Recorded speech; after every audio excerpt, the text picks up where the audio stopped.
Hello, everybody, and welcome to becoming untethered. Untethered Fridays, our presentation today. I am in my office that is being slowly but surely transformed into a magical forest of beauty. And today we're going to talk with Robin Thomas, which is very exciting. And we're just going to wait for her to appear magically before us. But I haven't done these. I missed last week. So I apologize to my raving fans out there that I missed last week. I've been working on my company for a while, and I've just been very, very consumed with it, which has been interesting, a little stressful, but not. I'm handling it much better than I thought I would. To be quite honest with you, I'm handling it much better than I would have normally before.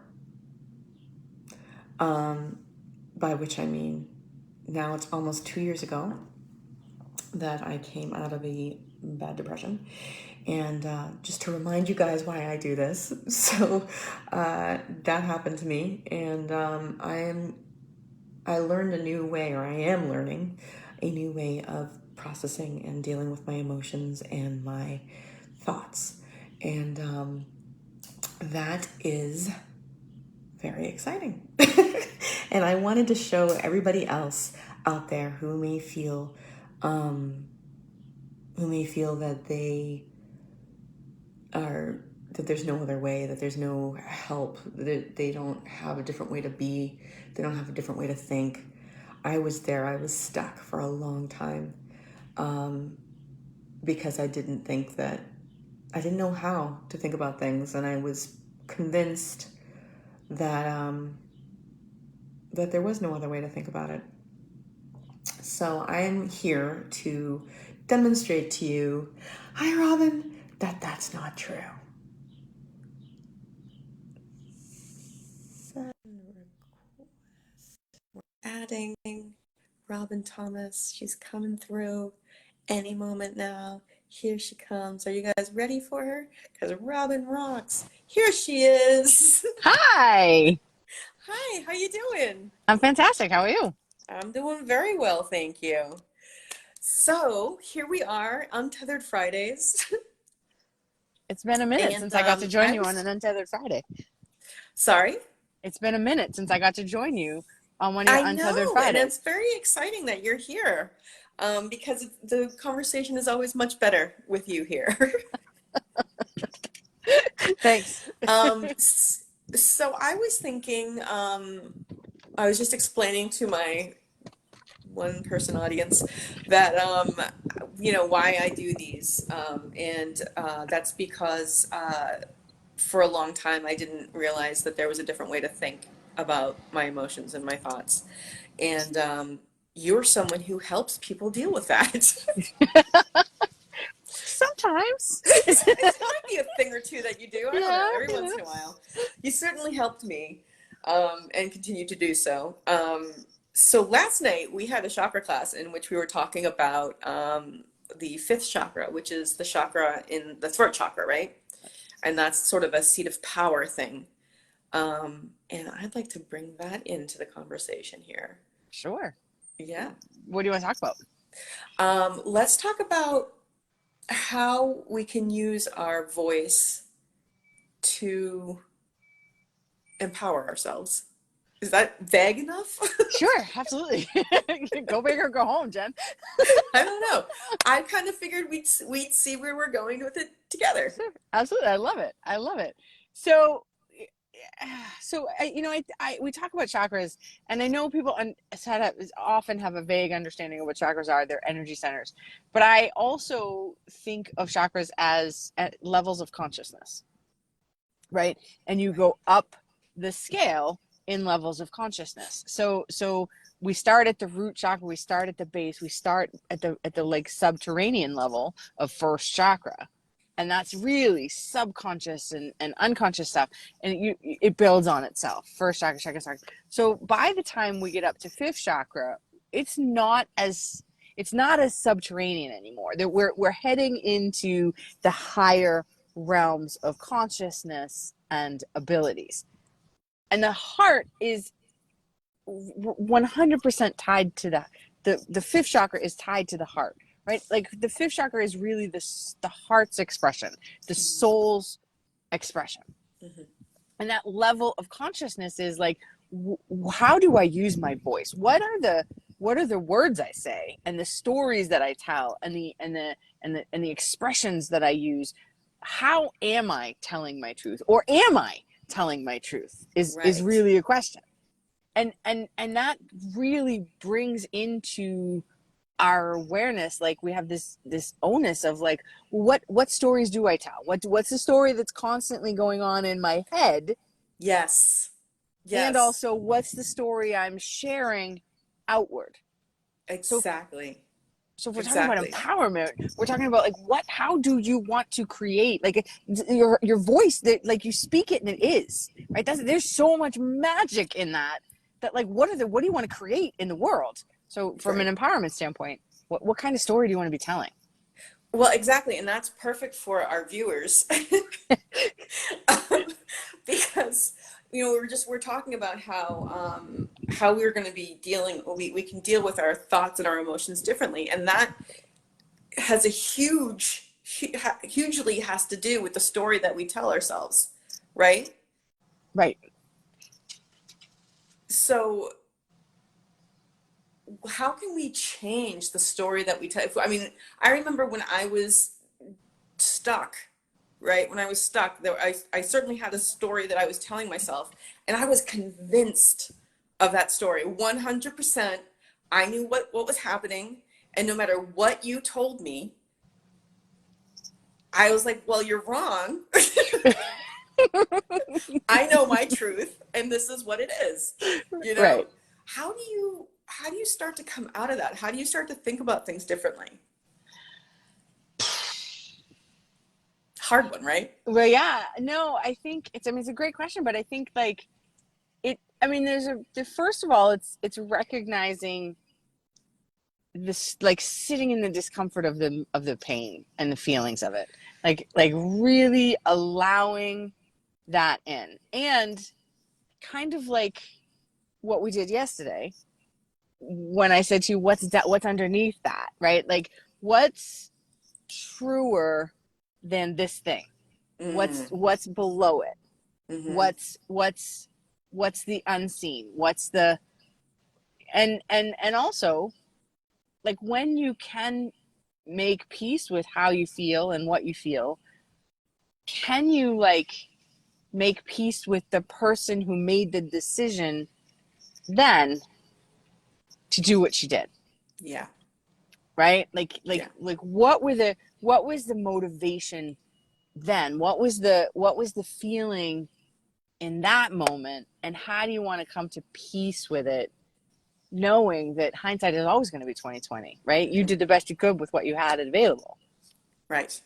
And Exactly. I one of my favorite questions ever is, well, what is this here to teach me? Mm-hmm. Right? When I can ask that question, I'm no longer a victim. There's no longer why is this happening to me? Now it's more like, what do I learn from it? Right? Yes. It takes you out of victim. And that's really how you stop telling the same story. That's very good. I hope that people will take that on board. Because it's a subtle enough shift to make. Like you can, okay, all right, well, okay, I know what this is. I know what's actually happening, no matter what people tell me. Right. But rather than why is this happening to me, what can I learn from this? Or even, why is it happening for me? If you just change one little preposition, you have a whole totally different energy around this. So true. Why is this happening for me? That's been a huge huge question for me personally, and I'm sure it's for most other people who are trying to come out of a stuck place, a Stuff. stuck place, a place that has been stuck. Yeah, Um, exactly. just saying this is happening for me, not to me, Right. Right. is huge.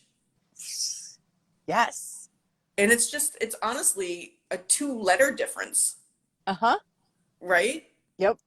And it's, But it, again, it's what we speak. It's what becomes true as we say it or think it. exactly. Like really truly, all of the manifesting gurus, all of the people, thoughts become things. If you speak it, that's the fastest way to create something, is to speak it into the void, right? That is so like, if we take that as true, and why would they all lie to us? Right. Right? So then if that's true, then we have to be like impeccable with our word, right? There's the Don Miguel Ruiz in the Four Agreements. The first one is be Yes. impeccable with your word. And the Yeah. word is like even if we get to like even a biblical reference, in the beginning there was the word and the word was God, right? Like even that that's a truth. Yes. And so how do we want to use our words for us, not against us or not to Yes. us, right? Yes. Yes. Well, it's funny you bring up the Bible, because that's like the earliest proof of speaking things into existence, right? Literally. Right, right. Let there be light, and there And was it light. was, and the light was good, right? Yeah, and the light was good. That's the part that people Yes, forget. yes. And it was good. Which means it's all good, right? Like we live in a very binary. Our mind, our ego is very binary. It's either black or Mhm. white, right? Good or bad, right? But like it the goodness is the whole thing. Like that concept that the yin yang, one doesn't exist without the other, Right. right? Good doesn't exist without bad, sad doesn't exist without happy, joy doesn't exist without pain, right? Like the whole of it is good. And our job is to embrace both. And like our job is to embrace the good and the bad, because it's all good, right? Mm, Nothing is ever wrong. It's right. always right. So if that's true, and again, this is like deep practice of surrender kind of energy, but Yes. that's what the fifth chakra is asking us to do, is to surrender to that. Yeah, that's and it's a hard thing to learn, because you have to be willing to be uncomfortable. Yes, yes, yes. That's And not something people are used to doing. most of us spend a lot of our time and energy and effort and everything to avoid being uncomfortable. like Yes. like most of us are like, yeah, no, not that, never that, Right, definitely right. not that. Like, that's what you go through life. You go through life trying to avoid pain, and Right. that's what your thoughts are devoted to, right? That's what you like. Almost everything you do in order to avoid discomfort. Yes. You know what I mean? Even if it's for something that you want and that's going to give you pleasure or whatever, the reason you're doing it is because you're missing that, and you're Right. thinking you're less than without it. Right. Exactly. Exactly. Exactly. And it's always in service of like, and our attention flows where our energy goes. So that's the kind of situation. Like if you're avoiding pain and doing stuff because it feels good, so you're not feeling pain, you're constantly creating a situation where you feel pain, or all of your bandwidth and energy goes towards not feeling pain. But either way, you're Yes. creating this over and over and over and over again, which is why it'll feel like, no, this is my reality. I don't care what you say. This is actually true. Yeah, seriously. Because we're constantly recreating it over and over and over again. Man, it's I like, honestly, I come close to, like, right now, crying with gratitude to think like I'm out of that space, and I just hope that other people can find their way out as well, just by switching these little things. But yeah, of course, your reality is what it is, because it's what you keep telling yourself it's what Right? it is. Exactly. Right? People will go like Yes. really to the ends of the earth to argue for their pain sometimes. No, you don't understand, right? Like I'm like, okay, you were totally awesome. But Great. I support you in doing that. I'm Right. be over here teaching happiness, and you can completely do what you want to do over there. When you kind of come to the point that you decide happiness is the way to go, come back. Right. And Um, happiness isn't like happiness is joy and effervescence, yes, but happiness is also being completely okay in the pain, being yes. completely like almost sometimes I'm grateful for it because it's like this is an up level for me, this is an upgrade, this is what do I get to experience through this. Yes. Yes. And Yeah. how can my soul evolve through Right. this experience? Right.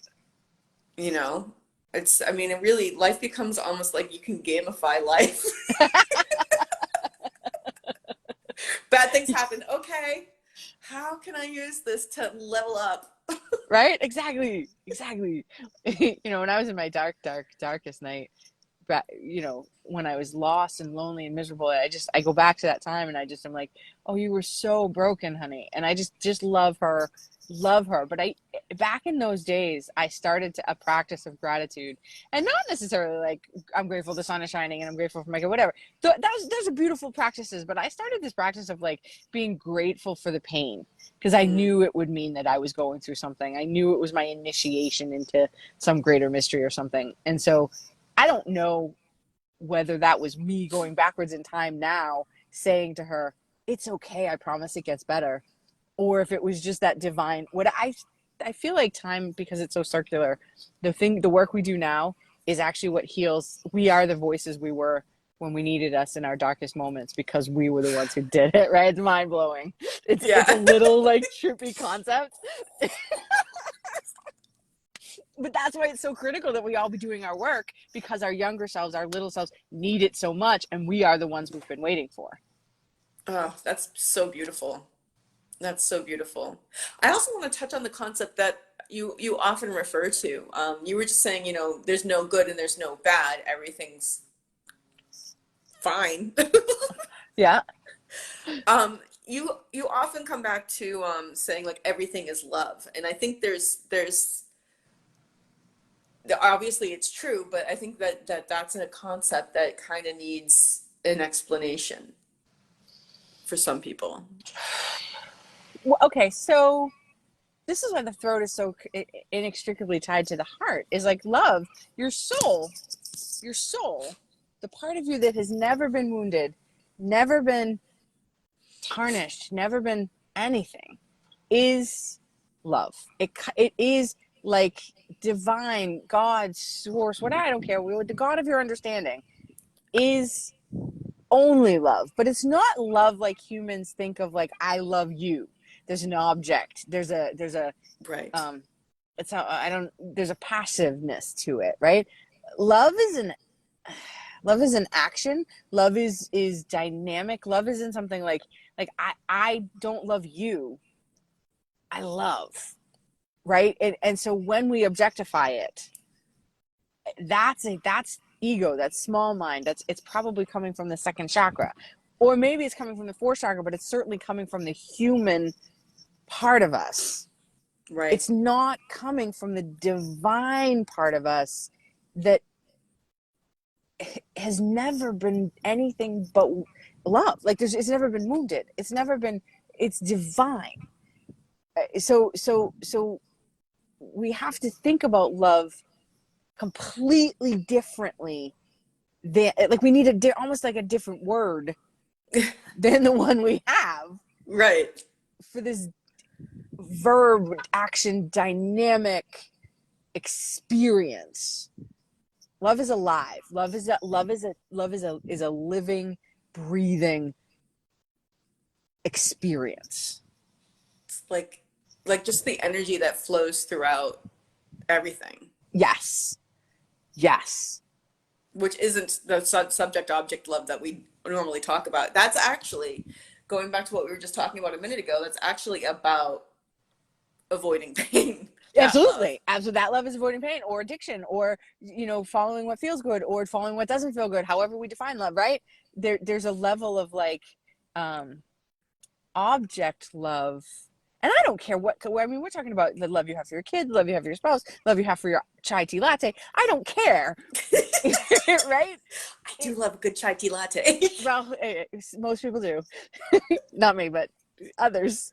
But that's it's not the same thing as the visceral experience of being in love, of being love itself, of the being of love, not the doing of love. It's not it's when you get all the samskaras, like, because I often talk, as you know, about Michael Singer, and Yep. his new book came out last week.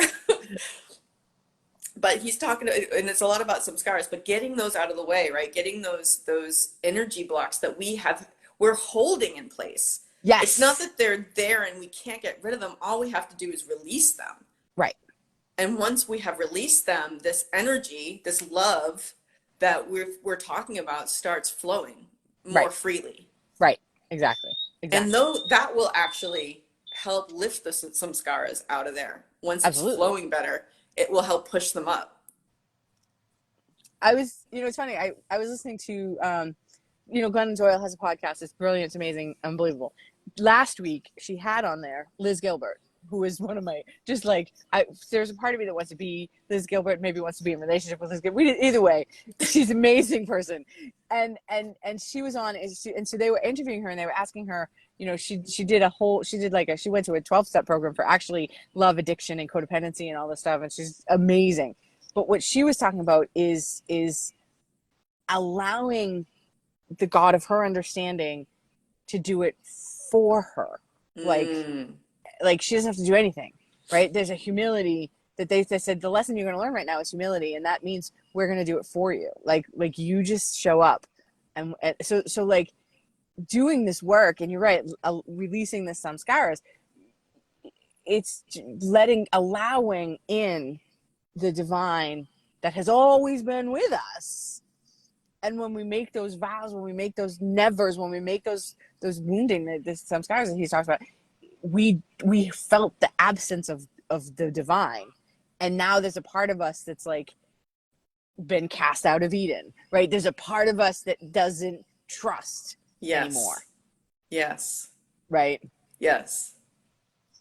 The part of us that sees ourselves as separate. Right. Exactly. And that life is happening to you, not for you. Yes. And when you get to that place of surrender, you know that there's never been any separation. There's never been any distance. It's only the ones that we are the ones who cast ourselves out of Eden. Yes. It wasn't God did this in a vengeful rage. It was us in our vow of like, well, I'm never going to do that again because it was too painful. Yeah. Yeah. I love talking to you, Robin. It's the most fun thing ever. I love these conversations. I will do this all day long. I love this. So same. It's so important. I hope that, the reason I'm doing this, I know I've said this like a billion times, but I really, really want to help anybody out there who doesn't think that there's a different way to be, because there is. And I've been there. I've been in the stuck place. You've been in the stuck place where you just don't think there's a different way to do it or think or feel. Or there's not even enough bandwidth to think of something other. You're so mired in the misery that's all that exists. Yes. There's nothing else. Right.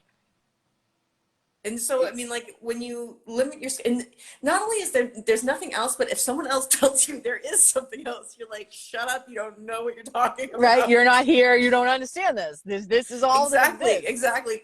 Well, if you got out of it, that means you're special, and you certainly weren't as disturbed and upset as deep and sad as exactly. You've never been where I was. I absolutely am. Again, we argue for our pain. I know, and I've done it a million times. Absolutely, same. More than almost like a badge. Yep. Like, I suffer for no reason whatsoever. Oh, yeah, we do. These are the crazy mind games that we play with ourselves. I know.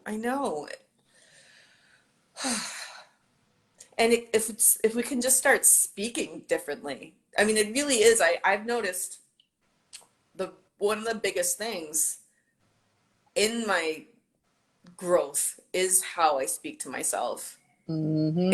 and how I mean, just how I speak out loud, taking some words out of my vocabulary. You Yes. know, anything that has to do with scarcity or need, out. Yep. Yep. I work really hard to avoid even talking about a future. Like this is gonna be something. Right? I Mm, really, really, really try very hard not to even because you know, Callan May said that the things that we experience today are the result of decisions we made yesterday. So like I try really hard or I pay attention to speaking in real time. mm, This is happening. mm-hmm. Or this is what I'm bringing to me, but like it's rare. Like even someone will say, well, I feel this, I'm terrible. Or I'll say, how are you? And I'm terrible today. I actually, even in those moments, I won't say that. I say, I feel, or I have a sadness today, right? I have, Yes. right? It's Yes. I've been trying, I am not trying. I have been working on that so hard to like not say I am this emotion, right. because I'm not sad. I am not sad. I am experiencing Right. sorrow. You have a sadness, right? Exactly. Right. Even in other languages, like when, like even like in Spanish, I took Spanish for years, and I used to be fluent. Now I'm not. But like you don't say I am hungry. Yes. I have hunger. Right. Tango said, Yes. tango hambre, tango said, I have thirst. Right. It's not. It's a totally different way of, and that's a lot of the Romance languages do I think that. all of them. Yeah. Right, exactly, right? So it's like it's and the most powerful words that we can speak, getting back to the fifth chakra and the empowerment, the most powerful words we can speak are I am. I mean, that's again going back to the Bible. Going That's in back to there the too. Bible, she, she, it. That is I I am am. that I am. I am that I am. Right, exactly. I mean, if you took the Bible as like a parable of ways to be, and also with the sort of understanding that it was written by white men who, or well, brown skinned, but men who thought the world was flat, right? Really truly Right, men right, who right. thought the That world was was written for that time. right. You can't take all of it in, but there are some nuggets in there that are the truth of life. Yes. Like anything, Yes.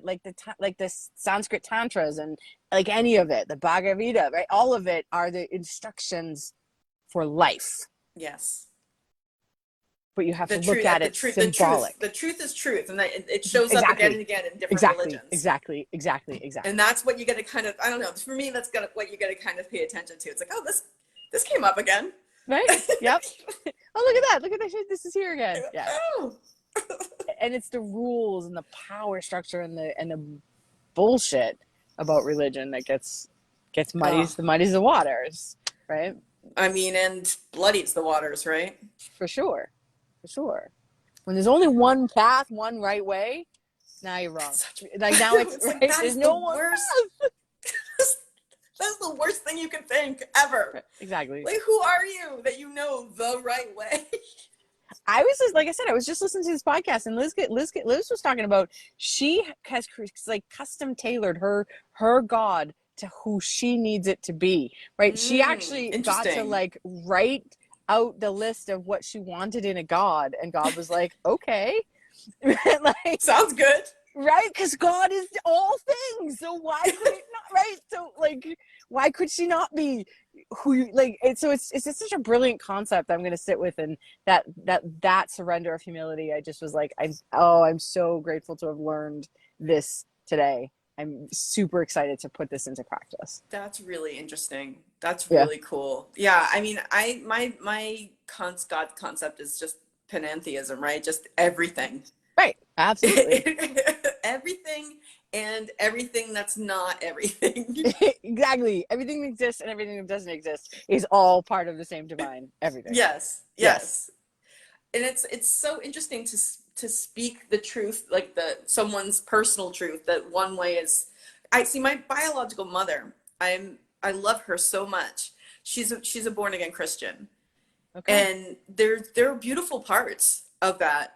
They're really beautiful, all having to do with love. I mean, when you get to the core of it, it's a Hmm. community of people who love each other and take care of each other, right? Right.